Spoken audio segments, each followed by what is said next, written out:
അസ്സലാമു അലൈക്കും വറഹ്മത്തുള്ളാഹി വബറകാതുഹു. എല്ലാവർക്കും ഷിഫാഉൽ അംറാദിലേക്ക് സ്വാഗതം. പ്രിയമുള്ളവരെ, എൻ്റെ വോയിസ് പൂർണ്ണമായി കേൾക്കുകയും സബ്സ്ക്രൈബ് ചെയ്യുകയും എല്ലാവർക്കും എത്തിച്ചു കൊടുക്കുക. എല്ലാവരും എല്ലാ അറിവുകളും പഠിക്കട്ടെ.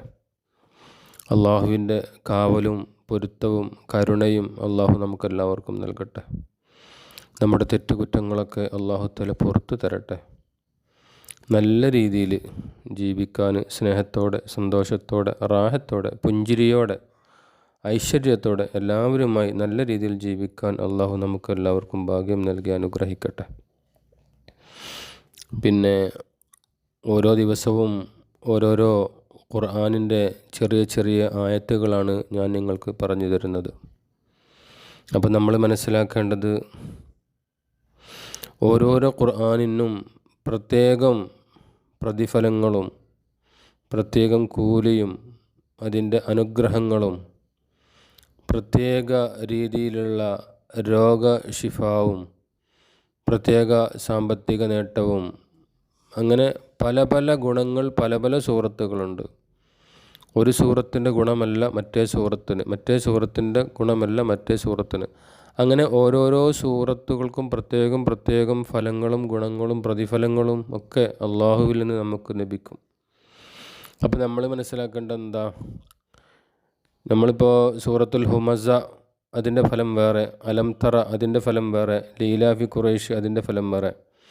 ഇതിൻ്റെ ഫുള്ളായിട്ടുള്ള ഫലമൊന്നും ഇവിടെ പറയുന്നില്ല. അതിൻ്റെ 100-ൽ ചെറിയ ഒന്നിൽ നിന്ന് ചെറിയൊരു അംശം മാത്രമേ പറയുന്നുള്ളൂ. അപ്പോൾ നമുക്ക് ഒരുപാട് പ്രയാസങ്ങളും ബുദ്ധിമുട്ടുകളും രോഗങ്ങളും സാമ്പത്തിക വിഷമങ്ങളും ഒക്കെ അനുഭവിക്കുന്നവരാണല്ലോ. അപ്പോൾ ഏതെങ്കിലും രീതിയിൽ നമ്മളിത് ഓതിക്കൊണ്ട് ഏതെങ്കിലും രീതിയിലൊരു മാറ്റം കിട്ടുകയാണെങ്കിൽ അതാണല്ലോ നമുക്ക് ഖൈറ്. പിന്നെ നമ്മൾ മനസ്സിലാക്കേണ്ടത് എന്താ? ഖുർആൻ മുഴുവനായിട്ട് എപ്പോഴും എല്ലാവരും ഓതുക. എന്നാൽ എല്ലാ സൂറത്തും അതിൽ ഉൾപ്പെടും.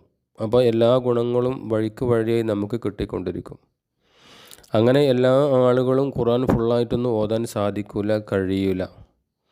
അപ്പോൾ നമ്മൾ എന്ത് ചെയ്യുക? ഇതുപോലുള്ള ഓരോരോ സൂറത്തുകൾ വേറെ വേറെ അതിൻ്റെ സമയങ്ങൾ നോക്കിയിട്ട് അതിൻ്റെ എണ്ണങ്ങൾ നോക്കിയിട്ട് നമ്മുടെ ഉദ്ദേശങ്ങൾ മനസ്സിൽ കരുതിയിട്ട് ഓതിക്കൊണ്ടിരിക്കുക. അപ്പം അതിൻ്റെ ഫലം അള്ളാഹു നമുക്ക് നൽകും. ഒന്നുമില്ലെങ്കിൽ ദുനിയാവിൽ നമുക്ക് ഒന്നും കിട്ടിയില്ലെങ്കിൽ ആഖിറത്തിൽ തീർച്ചയായിട്ടും നമുക്കിതിൻ്റെ പ്രതിഫലം കിട്ടും. ദുനിയാവിലും കിട്ടട്ടെ. അപ്പോൾ ഇന്ന് ഞാൻ പറയുന്നത് എന്താണെന്ന് വെച്ചാൽ, സൂറത്തുൽ ഹുമസ എന്ന് പറയും. വൈലുൽ ലികുല്ലി ഹുമസത്തിൽ ലുമസ.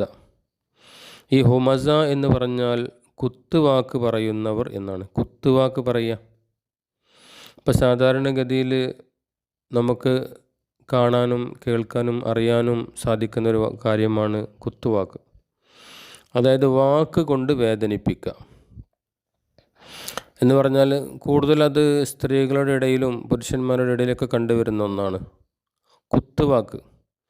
ഉദാഹരണത്തിന്, ഒരു വീട്ടിൽ ഒരു 3-4 പെണ്ണുങ്ങളൊക്കെ ഉണ്ടെങ്കിൽ ഒരു സ്ത്രീ, ഇപ്പോൾ പുതിയത് വന്നൊരു സ്ത്രീയാണെങ്കിൽ ആ സ്ത്രീനെ അവളുടെ എന്തെങ്കിലും പോരായ്മകളും മറ്റും കണ്ടുപിടിച്ച് അവളെ മറ്റുള്ളവർ കേൾക്കുന്ന രീതിയിൽ കുറ്റം പറയുക, കുത്തുവാക്ക് പറയുക. അത് കേൾക്കുമ്പം എന്താണ്, അത് പറയുന്ന ആൾക്ക് ചിലപ്പോൾ ഒരു സുഖമായിരിക്കും. ആ സമയത്ത് ആരെപ്പറ്റിയാണോ പറഞ്ഞത് അവർക്കത് വല്ലാത്ത മാനസിക വിഷമമായിരിക്കും, സങ്കടമായിരിക്കും, വേദനയായിരിക്കും. പറയുന്നവർ അപ്പം താൽക്കാലികമായി അവർ വേദനിക്കുമ്പോൾ ഇവർക്കൊരു സുഖമായിരിക്കും. ആ സുഖം പിന്നീട് അവർക്ക് വലിയ വേദനയായി പിന്നീട് ഭവിക്കും. മാത്രമല്ല, ആരെപ്പറ്റിയാണോ പറഞ്ഞത് അവരുടെ നന്മകൾ മുഴുവനും, ആ പറഞ്ഞ ആളുടെ നന്മകൾ മുഴുവനും ആരെപ്പറ്റിയാണോ പറഞ്ഞത് അവൾക്ക് കിട്ടിക്കൊണ്ടിരിക്കും. അപ്പോൾ നമ്മുടെ നന്മകൾ വെറുതെ ഇല്ലാതാക്കുകയും പിന്നീട് ഒരുപാട് വേദനകൾ സഹിക്കേണ്ടി വരികയും ചെയ്യുന്ന ഒന്നാണ് മറ്റുള്ളവരെ കുത്തുവാക്ക് പറഞ്ഞ് വേദനിപ്പിക്കുക എന്നുള്ളത്. അതാണ് സൂറത്ത് ഹുമസ. അതുകൊണ്ട് ഈ കുത്തുവാക്ക് പറയൽ ദയവ് ചെയ്ത് എല്ലാവരും, ചുരുക്കി പറഞ്ഞാൽ നമ്മളെ വീട്ടിലേക്കൊരു നമ്മളെ ആരെങ്കിലും ഒരാളൊരു മോളെ കല്യാണം കഴിച്ച് കൊണ്ടുവന്നാൽ, അല്ലെങ്കിൽ നമ്മളെ അയൽവക്കത്തുള്ള ആളുകൾ, അല്ലെങ്കിൽ എന്തെങ്കിലും നമ്മളൊരു സ്ത്രീകളുടെ ഒരു ഫംഗ്ഷന് കൂടുമ്പം ചങ്ങാഴ്ചകളൊന്നായിട്ട് കൂടിയിട്ട് ഒരാളെ കുത്തുവാക്ക് പറഞ്ഞ്, അതായത് പരിഹസിക്കുക, കളിയാക്കുക എന്നൊക്കെ പറയും. ഇതൊക്കെ വേദനിപ്പിക്കുന്ന സങ്കടപ്പെടുത്തുന്ന കാര്യങ്ങളാണ്. അപ്പോൾ അതിൽ നിന്നൊക്കെ മാറി നിൽക്കുക. അങ്ങനെ കുത്തുവാക്ക് പറഞ്ഞാൽ അത് വലിയ അപകടമാണ്. ഞാൻ പറയേണ്ട നിങ്ങൾക്കറിയാം. അതുകൊണ്ട് ആ മനുഷ്യന്മാരെ വേദനിപ്പിക്കുന്ന വാക്കുകൾ നമ്മളെന്താക്കുക, മാക്സിമം ഒഴിവാക്കുക. മാക്സിമം എന്നല്ല, ഫുള്ളായിട്ട് ഒഴിവാക്കുക. കാരണം ആ സൂറത്ത് ഓതിയാൽ ഒരുപാട് ഗുണങ്ങൾ നമുക്ക് കിട്ടാനുണ്ട്. ഒന്ന്, അതിൻ്റെ ഗുണമെന്ന് വെച്ചാൽ നബി സല്ലല്ലാഹു അലൈഹി വസല്ലമ തങ്ങളെയും അനുയായികളെയും പണ്ട് കാലത്ത് ഒരുപാട് ആളുകൾ പരിഹസിക്കുകയും കുത്തുവാക്കുകൾ പറയുകയും ചെയ്തിട്ടുണ്ട്.